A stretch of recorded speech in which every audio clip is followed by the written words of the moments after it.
Bonsoir mesdames et messieurs, bienvenue dans notre grande édition d'information sur EFAM Télévision.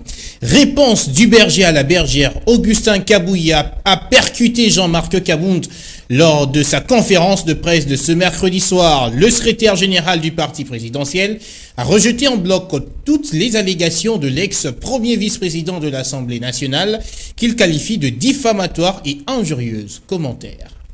Augustin Kabouya n'avait pas de gants quand il a voulu boxer Jean-Marc Kabound.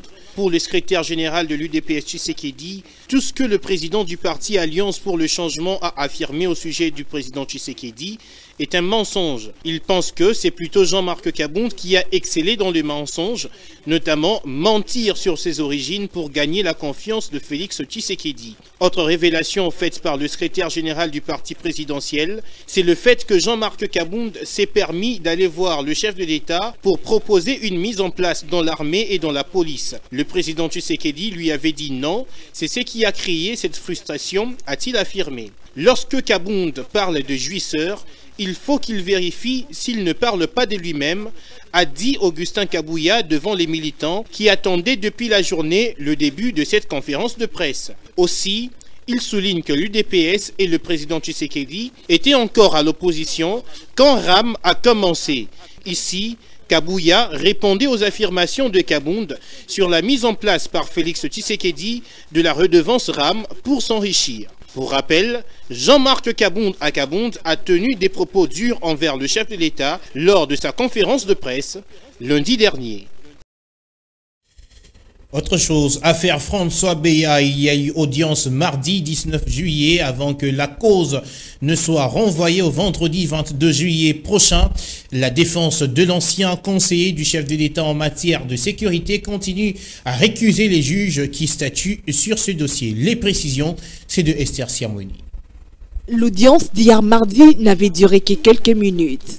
Les avocats de l'ex-conseiller de Félix Tshisekedi en matière de sécurité dénoncent la poursuite des audiences avec la même composition qu'ils ont récusée pour partialité. Sur ce, Maître Jeannot Boukoko, coordonnateur du collectif des avocats de la défense, a rappelé au cours d'une conférence de presse tenue le même mardi que lors de l'audience du 10 juin 2022 dernier, ils avaient soulevé les exceptions liées à l'incompétence de la haute cour militaire à juger François Béat. À en croire l'horizon poussé par la partie défense, François Béat étant civil ne devrait pas être jugé par les juridictions militaires. Pour le conseil des Béat, le huis clos décrété par la composition vise à cacher la vérité sur les faits reprochés à leurs clients. Le Conseil dénonce par ailleurs le fait que la composition soit au service de l'Agence nationale des renseignements pour faire asseoir sa thèse des complots contre François Béat et ses co-accusés. Pour rappel, François Béat est poursuivi pour complot et offense contre la personne du chef de l'État, violation des consignes et incitation des militaires à commettre des actes contraires au devoir et à la discipline. Décidément, les forces armées ne cessent de monter en puissance face aux groupes rebelles.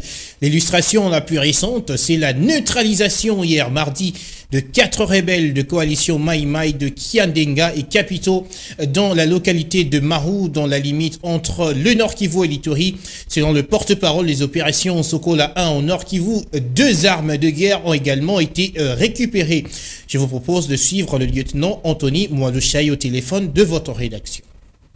Hier, dans la nuit, vers 20h20, une coalition de groupes Maï Maï de Kiandenga et Kapidon est venue s'affronter aux forces armées de la République démocratique du Congo dans la localité de Mahou, située à plus ou moins 9 km à l'ouest de la cité de Makumu. Nous sommes dans le territoire de Mombasa. Réagissant à cette provocation, les forces armées de la République démocratique du Congo ont réussi à neutraliser 4 combattants Maï Maï et récupérer des armes de guerre. Pour l'instant, la situation est calme et nous continuons à mener des opérations de fouille et de ratissage de cette zone pour dénicher non seulement les corps, s'il y en a bien sûr, et aussi surtout les collaborateurs et d'autres combattants qui se sont cachés dans la population. Nous demandons à notre population de dénoncer tout combattant Maïmaï dans ces milieux. Autre chose à présent, la question de pénurie de carburant est-elle maîtrisée ou pas? La question a lieu de se poser lorsque l'on observe la fermeture de plusieurs stations-service ce mercredi matin, une situation qui n'est pas de nature à plaire aux professionnels de transport qui n'ont que leurs yeux pour pleurer. On écoute leur chagrin au micro de Richard Kabeya et Absalom Koubelana. Bon, jusqu'à présent, tu dois comprendre vraiment tes idéologies. Jusque-là, on ne comprend pas ce qui se passe. Plusieurs stations sont fermées, dans d'autres, les carburants coûtent 2500 francs. On paye désormais un litre à 2500 francs. Par exemple, la station d'en face est fermée. À un moment, ils peuvent ouvrir et vendre le carburant à 2500 francs. On ne comprend plus rien. Et les autorités ne disent plus rien non plus.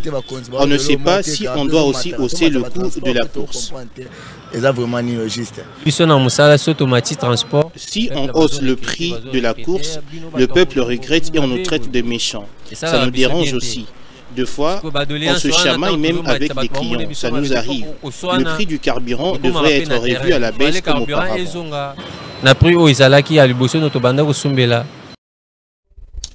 Plus question de parquer les automobiles et motos privées dans les états-majors de la police à Kinshasa. C'est la décision prise par le commissaire divisionnaire de la PNC ville de Kinshasa, annoncée mardi par un communiqué de presse. Monica Makaba, commentaire. De ce document, l'on peut sentir la volonté de la police de faire appliquer ipso facto cette mesure. Selon Silvano Kassongo, commissaire divisionnaire de la PNC Kinshasa, les équipes de contrôle sont déjà à pied d'œuvre pour l'application stricte de cette mesure.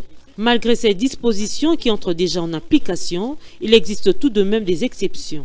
Les commissariats urbains, les commissariats de la police ainsi que les sous-commissariats ne peuvent recevoir dans leur cours que les véhicules et motos de la police ou des engins roulants en perquisition, note le chef de la police dans la capitale de la RDC. Pour lui, toute personne qui ne va pas obtempérer à cette mesure verra son véhicule ou sa moto embarquée à la fourrière, où le retrait sera conditionné par des amendes légales.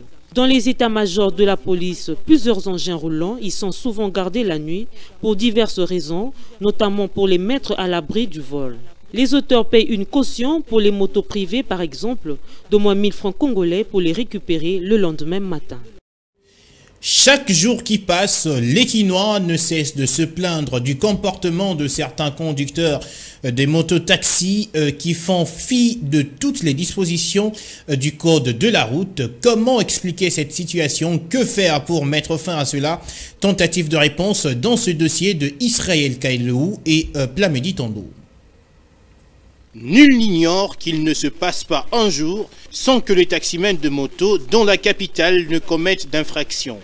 Les Wewa, comme on les appelle, font généralement preuve d'insolence, de barbarie et de délinquance selon le constat des Kinois. Jean Mouteba, responsable de l'association des motocyclistes libres du Congo AMLC, pense que ce comportement peut se justifier. Si les motards ont un langage facile, c'est beaucoup plus à cause des clients qui, une fois embarqués, viennent avec l'intention d'intimider les motards. Et les motards fatigués parce qu'ils ont roulé sous le soleil a les nerfs tendus. Il a donc la facilité de céder à la tentation. D'autre part, l'on relève que la tracasserie de policiers de circulation routière n'arrange en rien la bonne conduite des motocyclistes. Nous autres sommes en ordre avec les documents, mais les tracasseries des roulages ne faiblissent toujours pas. C'est la raison majeure de la mauvaise conduite. Mardi, l'opération d'identification des Wewa a été lancée à Kinshasa, une initiative accueillie à bras-le-corps par Jean Mouteba. Nous obligeons à tous nos motards d'avoir des plaques bien identifiées pour que notre caisse de l'État soit renflouée. Retenez que 60% des accidents routiers dans le pays impliquent les taximens de moto, statistiques relevées par la Commission nationale des préventions routières qui souligne que les motards ne respectent pas les codes de la route et qu'ils ont un comportement très déplaisant. On parle encore d'un accident de la circulation dans la ville de Bukavu, au sud Kivu. 3 personnes sont mortes dans la nuit de lundi à mardi, précisément dans le quartier Ngalukemba, suite à cet incident malheureux. On fait le point avec Annie Akole. Selon Deo Kourassa, chef des quartiers Ngalukemba, hâté par les médias locaux, il s'agit d'un camion transportant le braise qui a connu un problème de freinage sur tronçon Nyawera-Irambo. Les chefs des quartiers expliquent, je cite, « C'est un camion très vétuste qui quittait Kalonge pour Bukavu avec de braise. Ce camion a perdu son frein et a cogné un autre véhicule avant de finir sa course dans une maison où 2 personnes sont mortes sur le champ et les chauffeurs a succombé de ses blessures dans la matinée du mardi. Il y a également 2 blessures graves. » Fin des citations. Cet accident intervient 3 jours après que le gouvernement provincial a interdit la circulation des camions de plus de 10 tonnes de 6h à 20h. La semaine dernière, 3 autres personnes ont trouvé la mort dans un accident survenu à Bukavu lorsqu'un camion transportant de déchets a percuté des taxis-motos vers l'hôtel-résidence. Et puis en société, on retrouve de plus en plus des caniveaux bouchés à travers la capitale. C'est notamment le cas de la commune de Limete à la première rue où on y trouve des déchets plastiques de toutes les couleurs. Cette situation dérange au plus haut point la population, approchée par Richard Kabeya et Enoch Mafuka. Ces situations peuvent s'expliquer par l'absence de poubelles le long de routes notamment. C'est agaçant de se promener avec des bouteilles en plastique ou d'autres déchets sans savoir où les jeter. Voilà pourquoi Jérôme préfère les envoyer droit vers les caniveaux. Ce n'est pas forcément la faute aux passants. Après avoir bu un jus ou de l'eau, c'est impossible quand même de se promener avec 2-3 bouteilles. Maintenant, ceux qui ont moins peut-être où vont-ils les jeter? Il faut que les poubelles soient disponibles pour les déchets. Les projets Kinbopeto ne devaient pas se limiter qu'à balayer les rues. Pour Samy, vendeur des livres, il faut penser non seulement à placer des poubelles, mais surtout assurer leur évacuation régulière.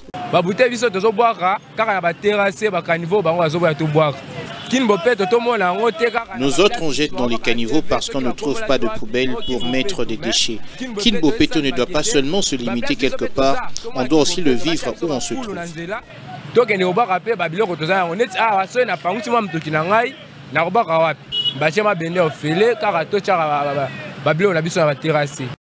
En somme, cette problématique engendre notamment des problèmes de santé, dont la malaria et la fièvre typhoïde.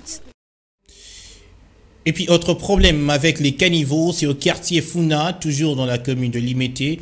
Les eaux sortent de leur lit pour envahir les avenues avec toutes les conséquences néfastes que cela implique, notamment sur le plan sanitaire. Reportage d'Elfa Moukeba. Le quartier Funa est victime de caniveaux bouchés il y a de cela plusieurs années. Cette région s'accroît en construction sans normes, cause majeure de cette situation peu luisante. Ici, lorsqu'il pleut, l'eau inonde l'avenue, des gens construisent sur la route, il n'y a pas moyen que les véhicules passent. Quand la voie est inondée, les gens marchent comme s'ils sont sur une pirogue. Parmi les conséquences de cette problématique, il y a notamment la dégradation de la situation sanitaire. La rivière Kalamou n'est pas entretenue. Que le gouvernement fasse l'entretien, comme ça la route sera dégagée. Nous sommes encore pendant la saison sèche, mais c'est très sale comme ça. Alors si la pluie commence... D'autre part, certains se sont limités à critiquer la quasi-absence des autorités municipales dans la région. Dans notre milieu, on ne connaît pas les chefs du quartier. Ces derniers n'inspectent pas les quartiers pour savoir ce qui se passe. On ne connaît pas son visage, il ne vient pas ici. La population lance un appel fort aux chefs du quartier et au bourgmestre de la commune pour leur venir en aide au risque de vivre le pire lors de la saison de pluie qui s'approche.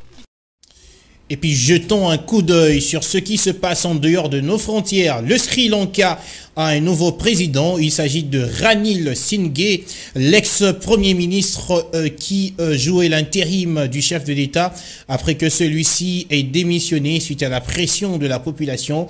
Ranil Singhe a été élu ce mercredi par le Parlement. On en parle avec Delphin Moukeba. Le Premier ministre élu président était aussi contesté par le peuple quand il jouait l'intérim, lui qui occupait les fonctions de président quelques jours après la fuite du chef de l'État. Il a largement dévancé son adversaire du LAS à 134 voix contre 82, une victoire qui a calmé la colère des manifestants qui espéraient un changement radical.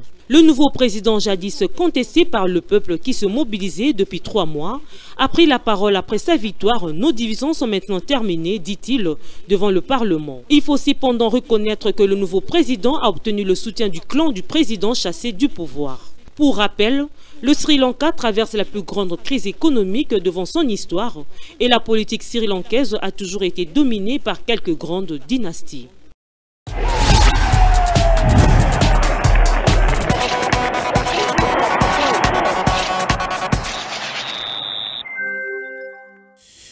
Vous l'avez compris, c'est l'heure de parler sport. Le président de la Linafoot a reçu ce mercredi 20 juillet le président sportif du FC Renaissance, accompagné de son comité. Question de mettre au clair les malentendus, mettre au calme, allais-je dire, le malentendu sur le report de l'Assemblée générale ordinaire qui devrait avoir lieu le lundi dernier. Sur place, le président du club Orange, Maître Maloua Billy Cléophas, a rassuré aux supporters la tenue de l'Assemblée générale dès la semaine prochaine. Lionel Ngolo et Florent Okita, reportage. C'était un tête-à-tête qui n'a duré quelques minutes entre les présidents sportifs du FC Renaissance du Congo et les présidents de la Ligue nationale de football qui, dans un communiqué, avaient annoncé les reports de l'Assemblée générale ordinaire du club Orange de la capitale suite à ce qu'elle qualifie d'une confusion au sein de l'équipe. Dans le souci de prémunir le supporter, Maître Maloua Billy Cléophas, accompagné de quelques membres de son comité, dont le président du comité national des supporters, se sont déplacés sur place pour s'imprégner de ce malentendu. Au terme de leurs échanges, la satisfaction est totale. J'attends la saison prochaine une très grande équipe de Renaissance, mais ça passe par l'organisation. Bonne chance pour la mission. Merci. Après le siège de la Linafoot, direction Lokolama à Matongé, où le président sportif est attendu par le supporter. Dès son arrivée, les Banafibos s'éclatent de joie et chantent très fort Maloua. Prenant la parole de circonstance, le numéro 1 du FC Renaissance du Congo apaise le supporter et confirme tout de même la tenue de l'Assemblée générale la semaine prochaine. Lelo ndenge ba supporters bakolo équipe ba mizueli makambo bango moko na maboko et la kisi que cette fois-ci espoir est ça. To lança qui bino message bozala mbangu te bozala kimia que semaine prochaine Assemblée générale ordinaire. Il a profité également de lancer un message à tous les membres du comité et aux supporters de prendre part à cette grande cérémonie. Donc profiter nangai na comité national yaba supporters naba sectionnaire. C'est une belle occasion d'ailleurs de lancer un message naba membre à comité nyonso bisika nyonso bazali. Mutu asala fuite en avance te. C'est le chant et danse qui clôture en toute beauté cette rencontre. Et toujours en foot, engagé pour les 3 prochaines saisons avec Olympique de Marseille. L'international congolais Chancel Mbemba a exprimé ses objectifs de gagner et de tout donner pour son nouveau club. C'est à l'issue d'une conférence de presse organisée ce mercredi 20 juillet par l'équipe. On l'écoute dans cet extrait choisi par Lionel Ngolo. Pour moi, aujourd'hui c'est le 5e jour. J'ai arrivé vendredi, j'ai fait mon séance de test. Après, je commence à courir. Je prends mon temps. Je prends mon temps et je suis satisfait parce que j'ai travaillé avec tous les groupes. Je connais tout le monde, mais je prends mon temps. Je prends mon temps. C'est là, les gens vont me voir. Personnel, je n'ai pas. Le truc important, je suis avec un groupe. C'est ma famille. on va monter petit à petit jusqu'à va être à point. On a fait avec tous mes coéquipiers. J'ai gagné les titres grâce à mes coéquipiers et tout le monde là-bas. Je suis très content. Il fallait, je tourne la page. Je regarde le même comme tout le monde à la télé. Mais je suis très content, je suis ici. Je vais apprendre. Je suis timide. Mais sur le terrain, je ne suis pas timide. Je ne sais pas, moi, je ne suis pas le meilleur. Moi. Je ne suis pas le meilleur, moi. Le truc important, on est ensemble. Chacun de nous, il porte un plus. On va continuer à travailler pour améliorer notre équipe nationale. Et voilà, c'est la fin de cette édition d'information sur FM Télévision. Merci à tous de l'avoir suivi. Merci à Florent Kitak et Laure Mouya qui m'ont accompagné pour cette édition. Je vous retrouve demain pour également la grande édition de 19h30. Portez-vous bien.